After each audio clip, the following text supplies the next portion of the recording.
Muito bom dia para você que nos acompanha aqui no 180 Graus, na nossa página no Facebook. Estamos ao vivo também no nosso Instagram. E nós damos sequência nesta manhã de terça-feira a nossa série de entrevistas com os candidatos à presidência da OAB Piauí, numa segunda rodada, uma semana decisiva na eleição da seccional. No sábado, a nova diretoria já vai ser conhecida pelos advogados, pela sociedade piauiense. E nessa manhã eu converso com a doutora Georgia Nunes. Tudo bem, doutora Georgia? Tudo bem, Apoliana? Bom dia a todos que acompanham o 180. Eu quero cumprimentá-los nessa terça-feira, 20 de novembro, em que comemoramos o Dia da Consciência Negra, né? Tão importante para nós relembrarmos a história desses que construíram junto conosco a história do Brasil.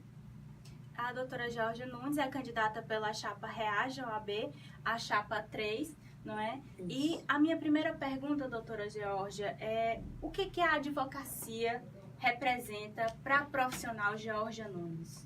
Bom, a advocacia, para mim, sempre foi uma missão. Eu saí da faculdade com esse amor, com essa vontade de exercer a advocacia. Por mais difícil que pudesse parecer à época, muitos desacreditavam que a mulher pudesse encampar pela carreira da advocacia. Sempre fui cobrada para que fizesse concursos públicos, porque infelizmente no nosso estado esta é uma realidade, né? Essa cobrança para que os recém-formados sigam a carreira pública por questão de segurança, por questão de estabilidade. E para as mulheres, na minha época, e até hoje não é diferente, essa cobrança é ainda maior em razão da estabilidade, do casamento, da vontade de ter filhos. A mulher é sempre cobrada para ter essa situação mais cômoda, mais confortável. E eu quebrei essa barreira, né? Hoje eu tenho muito orgulho de dizer que tenho o meu próprio escritório, que vivo da advocacia, que a advocacia para mim é uma missão, é um amor, uma missão que eu exerço com muito afinco, com muita dedicação, e procuro dar o máximo de mim, porque sei também o quanto que isso serve de exemplo para outras mulheres que também, assim como eu, querem exercer a advocacia e precisam saber que esse caminho é um caminho possível, sim. Como é que a senhora justifica para a sociedade piauiense e para a classe dos advogados, como é que a senhora tem justificado que está pronta, sim, para assumir a presidência da OAB? Bom, eu já ocupei diversos cargos de gestão, não apenas na instituição. Eu já fui diretora tesoureira da OAB Piauí durante 3 anos, de 2013 a 2015, tive todas as minhas contas aprovadas, fiz uma gestão aprovada por todos os advogados, inclusive pela atual gestão que julgou as minhas contas de 2015. E além disso, eu já exerci outros cargos públicos, como por exemplo de procuradora-geral do município, tendo sido a primeira mulher a ocupar esse espaço, que também envolve a gestão de pessoas, a gestão de recursos, a gestão de processos, né? Então essa minha história, acredito que me qualifica para postular e para ocupar esse cargo, que, se eleita for no próximo sábado, o exercerei com muita dedicação, com muito empenho, em defesa de todos os advogados e advogadas do Piauí. Caso eleita seja no próximo sábado, tomando posse a partir do próximo ano, qual missão a senhora pretende levar como o norte na sua gestão, e o que pretende fazer de diferente de toda a história das presidências na entidade OAB Piauí? Qual seria seu marco? Bom, na verdade, o marco da nossa gestão, sem dúvida, será essa gestão compartilhada.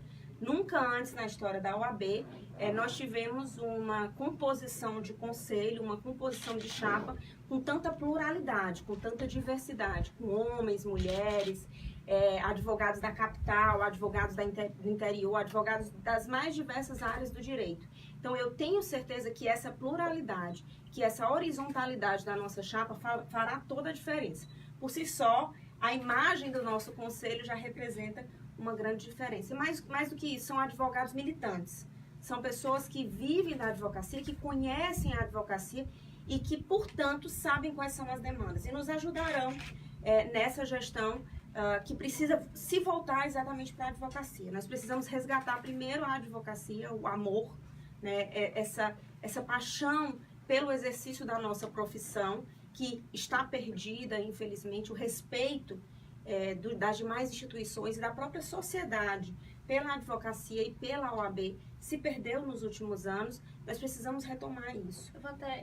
Eu vejo assim, o nome Amor à OAB chegou a ser ironizado, não é? Eu já ouvi algumas ironias com esse termo amor à OAB. A senhora está dentro dessa falta de respeito? Com certeza, eu acho que todas as ironias, todos os preconceitos, todas as chacotas que quiseram fazer em relação à nossa chapa, em relação ao nosso mote, é justamente essa falta de respeito que está existindo na própria campanha da OAB. Infelizmente, essa foi uma das campanhas mais difíceis que nós já passamos, porque faltou proposta e teve muito ataque, né? Teve ataque, inclusive, de discriminação de gênero, o que a gente, como eu já falei até aqui nesse mesmo espaço do 180, o que a gente não esperava jamais que acontecesse no âmbito da nossa instituição. Mas é importante a gente resgatar o amor, sim. Não à toa, esse foi o mote do nosso movimento, esse amor, esse coração, essa dedicação, esse orgulho que consta na nossa chapa, não é à toa. É porque está faltando respeito, está faltando orgulho, está faltando esse empenho. O advogado apaixonado pela sua profissão e ciente das suas responsabilidades, das suas obrigações. Nada é fácil. Em nenhuma profissão nós sabemos que o caminho é sempre difícil. Mas se ele é exercido com trabalho, com dedicação, com competência, com empenho, o sucesso é inevitável. O sucesso vem a depender do tempo. Só basta esperar e se dedicar que o sucesso virá em qualquer profissão. Não tem caminho mais fácil, não tem promessa eleitoreira que vale colocar colega advogado, colega advogada numa situação mais fácil, que não seja uma situação ética, que não seja uma situação correta. É preciso trilhar sempre o caminho da ética. Sempre foi nisso que nós pautamos a nossa trajetória, a nossa caminhada, e esta campanha é marcada também por esses alicerces.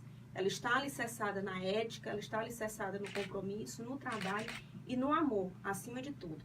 Porque se a gente amar, se a gente respeitar a nossa profissão, ela também será respeitada pela sociedade e pelas demais instituições. Isso está faltando. Uhum. Reta final da campanha, a senhora rodou o estado do Piauí, conversando com os advogados.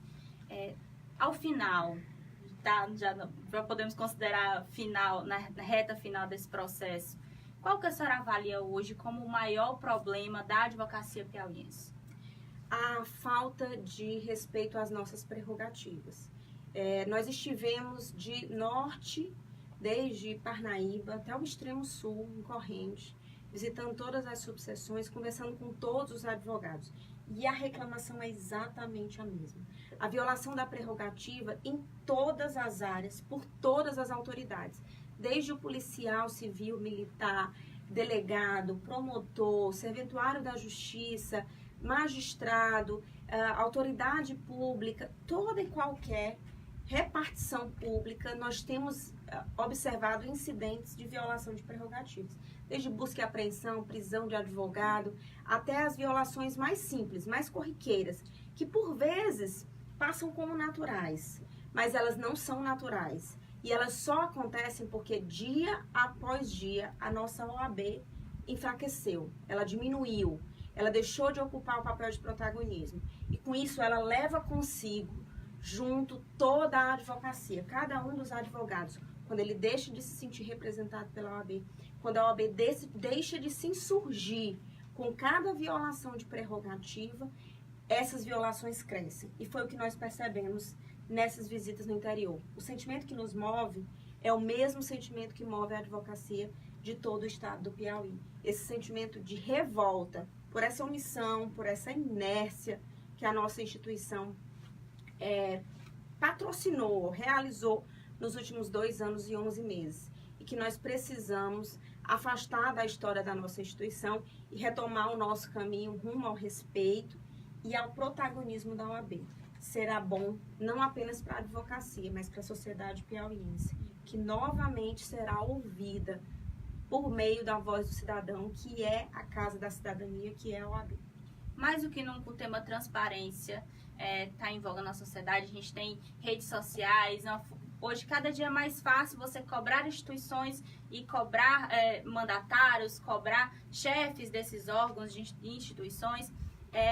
E na campanha da OAB não tem sido diferente esse debate sobre transparência. Dentro da minha pergunta, primeiro eu queria que a senhora desse uma nota para a atual gestão em termos de transparência e o que de fato, de prático, sua chapa, se chegar à diretoria da OAB, pretende fazer e implementar de mudanças objetivamente para transformar a OAB Piauí em uma entidade mais transparente. Pode ser uma nota negativa? Porque realmente a gente não pode colocar nem zero, porque zero ainda seria por demais generoso com uma instituição que pela primeira vez, com uma gestão que pela primeira vez em 86 anos de instituição, deixou a nossa OAB falida, quebrada e devendo a instituições bancárias. Nós nunca tivemos na história da nossa instituição a realização de empréstimos com instituições bancárias e pagamento de juros com as nossas anuidades. Nós nunca tivemos a Caixa de Assistência em situação de inaptidão perante a Receita Federal por não ter cumprido suas obrigações. E mais, nós nunca tivemos a necessidade que os advogados ajuizassem ação perante a Justiça Federal para obter informações contábeis. Se nós estamos falando de transparência, essa gestão, sem sombra de dúvidas, vai sair com saldo negativo, apesar de ter pregado tanto isso na campanha há 3 anos atrás. Para que a OAB possa apontar o dedo e cobrar das demais instituições públicas a necessária transparência, a correta aplicação dos recursos públicos, ela precisa inicialmente fazer o seu dever de casa. E esse não foi feito. O dedo está sujo, por isso que não vem sendo apontado, por isso que não vem sendo fiscalizada a atividade da administração pública, por isso que nós perdemos tanto nessa cobrança. Não existe essa fiscalização e a sociedade se sente órfã da OAB, que sempre defendeu seus interesses nesse sentido. Nossa gestão será pautada pela mesma gestão que nós fizemos na diretoria financeira. Uma gestão voltada exclusivamente para os interesses da classe, para investimentos, para obras que simplesmente deixaram de acontecer. Nós vamos retomar as obras, nós vamos retomar os investimentos para que a gente sinta a pujança da OAB e ela possa, depois de saneada, depois de arrumada, organizada a questão financeira, ela possa novamente fiscalizar e cobrar as demais instituições em relação à correta aplicação dos recursos públicos. Modernização também tem que funcionar a favor da sociedade, a favor, neste caso, da classe. Quais são as propostas da Chapa Reage OAB em termos de modernização no atendimento à população e aos advogados? Bom, o que há de mais moderno no direito hoje é a fuga dessa nossa cultura do litígio. O mais moderno hoje é a mediação, é a arbitragem. Por isso, no final da nossa gestão, nós entregamos um espaço totalmente novo para o funcionamento da Câmara de Mediação e Arbitragem. Então, nós vamos investir muito fortemente no treinamento e na qualificação dos profissionais advogados, não só da capital, mas também nós vamos levar a Câmara de Mediação para o interior, para que também no interior a gente tenha essa cultura de resolução amigável de conflitos, sem precisar abarrotar o judiciário. Não à toa nós temos tantos processos parados. E nós não podemos só pensar na estrutura do Poder Judiciário. Nós temos que encontrar soluções alternativas para a resolução dos conflitos, para a resolução dos litígios. E isso perpassa pela conciliação, perpassa pela arbitragem, pela mediação. Por isso nós vamos investir muito nisso. Mas falando em modernização, nós também não podemos esquecer do peticionamento judicial eletrônico. Nós precisamos acompanhar, junto com o judiciário, soluções para que o PJE funcione, para que o peticionamento eletrônico funcione. Hoje, nós deixamos muito a desejar e a OAB deixou de exercer esse papel fiscalizatório, deixou de acompanhar, de requerer junto ao CNJ e ao próprio Poder Judiciário que o processo judicial eletrônico ele funcione, ele atenda à demanda. Nós acabamos criando um empecilho para a concepção da prestação jurisdicional. Porque quando o PJE não funciona, quando o advogado não consegue peticionar, quando óbices são criados para a realização desse processo, toda a sociedade perde. Então, esses serão 2 pilares de modernização. Certo. Um dos princípios do trabalho do advogado, da advocacia em geral, é justamente combater as desigualdades, como a senhora já pincelou esse tema aqui. Qual a proposta e como a advogada Georgia Nunes, como presidente da OAB, caso seja eleita, pretende trabalhar para a diminuição das desigualdades? Bom, isso é direito fundamental, né? É assegurado na nossa Constituição. E nós vamos passar por problemas muito sérios nos próximos anos. Nós precisamos estar reafirmando todos os nossos direitos fundamentais, todo o nosso trabalho. E as comissões temáticas da OAB, elas têm um papel fundamental nisso. Nós vamos retomar o trabalho das comissões, oxigenar essas comissões para que elas atuem de forma independente na defesa do direito das pessoas que mais precisam, para que elas tenham mais inclusão social. Desde os direitos das mulheres, o direito da pessoa negra, da pessoa com deficiência, todas essas comissões que nós temos visto se enfraquecer nos últimos anos, elas voltarão a realizar atividades junto à sociedade. Como fazíamos antes, nós vamos retomar esse trabalho de forma aberta, com a participação realmente plural de todos os advogados e advogadas. E não dessa forma fechada, onde está tudo centralizado na pessoa do presidente, onde o presidente precisa, por ausência do seu vice-presidente, que agora é candidato, precisa aprovar ou desaprovar quem ingressa na comissão, tem um número restrito da atuação da profissão. A OAB vai retomar esse papel. É nossa função constitucional tratar sobre a igualdade, tratar sobre a inclusão social. Assim a gente diminui as desigualdades e nós seremos defensores ferrenhos dessa inclusão e dessa forma de minimizar as desigualdades então existentes. A nossa chapa prova isso, ela é a cara dessa pluralidade, ela é a cara dessa necessidade de respeito. Respeito é a palavra-chave, de respeito a todas as desigualdades. A gente tem pouco mais de 3 minutos já para o fim da entrevista, ainda tenho 2 perguntas, vou fazê-las juntas para a gente agilizar. Minha primeira pergunta é sobre faculdades. Como a OAB pode fiscalizar ainda mais essas instituições para que entregue à sociedade? Nós sabemos que tem o exame da ordem que faz, é balizador neste processo, mas para que as instituições de ensino entreguem à sociedade bacharéis de direito, melhores bacharéis de direitos, com ética, que estejam dispostos a trabalhar pela sociedade, e também falar sobre a escolha dos candidatos à Conselheira Federal. Quem são essas pessoas e como foi definido esses nomes? Bom, a primeira questão é que a OAB tem sim um papel fundamental na fiscalização dos cursos jurídicos. Não apenas na seccional, mas também no Conselho Federal tem uma Comissão Nacional de Ensino Jurídico. O exame de ordem é um filtro, mas para que a gente tenha, de fato, uma melhor qualidade dos profissionais que saem da faculdade, é preciso também o acompanhamento desse trabalho na universidade, o acompanhamento das disciplinas que estão sendo realizadas e, principalmente, por parte do Conselho Federal, uma atuação junto ao MEC, na formação da grade curricular do direito, para que esses profissionais sejam melhor capacitados, inclusive na disciplina de ética, porque ela é fundamental, sim, no curso de Direito. E esse trabalho, nós sabemos como fazer, nós sabemos que as comissões podem atuar, e a comissão OAB na universidade tem um papel fundamental. Deixou de funcionar, mas ela será retomada.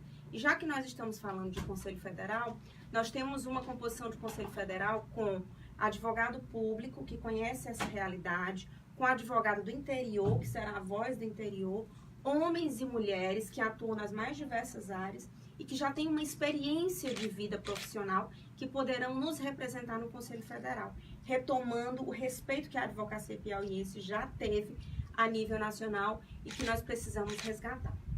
Certo, a gente tem até as 9h43 minutos e 40 segundos, esse tempo é seu para fazer suas considerações finais. Obrigada, Poliana, mais uma vez por essa oportunidade. Nós estamos agora na última semana, na reta final, faltam apenas 4 dias para que nós possamos mudar a realidade da nossa OAB. E a Chapa 3 lançou ao longo desses mais de 30 dias em que nós caminhamos, em que nós divulgamos as nossas propostas, a Chapa lançou-se como uma alternativa ao atual estado de coisas. Então, advogado e advogada, se você acha que a OAB deixou de lhe representar, que a OAB perdeu seu papel de protagonismo, que a OAB precisa de uma arrancada, precisa de uma retomada, vote Chapa 3 no próximo dia 24 de novembro. Nós precisamos reagir. E aqui, com a nossa chapa, com o nosso movimento, você vai encontrar a representatividade e o respeito que a nossa classe e que a sociedade piauiense tanto merecem e que tanto perderam nos últimos anos. Contamos com vocês, são 4 dias de caminhada, precisamos de todos os esforços, inclusive dos não advogados, pedindo votos para que a nossa chapa se sagre vitoriosa no próximo dia 24. A senhora ainda tem 30 segundos. Apoliana, eu quero só agradecer por esse espaço 180, parabenizar o trabalho de vocês, agradecer ao Helder por essa atenção, por esse carinho, e pedir que vocês estejam lá conosco no sábado acompanhando as eleições, que será uma grande festa da democracia dentro da OAB. Nós esperamos que tudo transcorra bem e que o advogado e a advogada se façam presentes nesse momento tão importante para a nossa classe. Nós não podemos nos omitir. A nossa chapa não se omitiu, você também não pode. Muito obrigada, doutora Georgia. E o 180 Graus estará assim, nós estaremos acompanhando a eleição da OAB durante todo o sábado, traremos aqui o resultado, estaremos transmitindo, inclusive, alguns desses momentos aqui no nosso Facebook e também no nosso Instagram, né? Porque esse processo é realmente muito importante para a sociedade piauiense. E ao longo da semana nós traremos as entrevistas ainda com 2 dos candidatos à eleição da OAB, doutor Celso Barros e o doutor Lucas Vila, que também disputam essa eleição. Essa entrevista vai ficar disponível aqui na nossa página para você rever e também vai estar disponível no 180 Graus. A gente volta amanhã. Até mais. Tchau, tchau.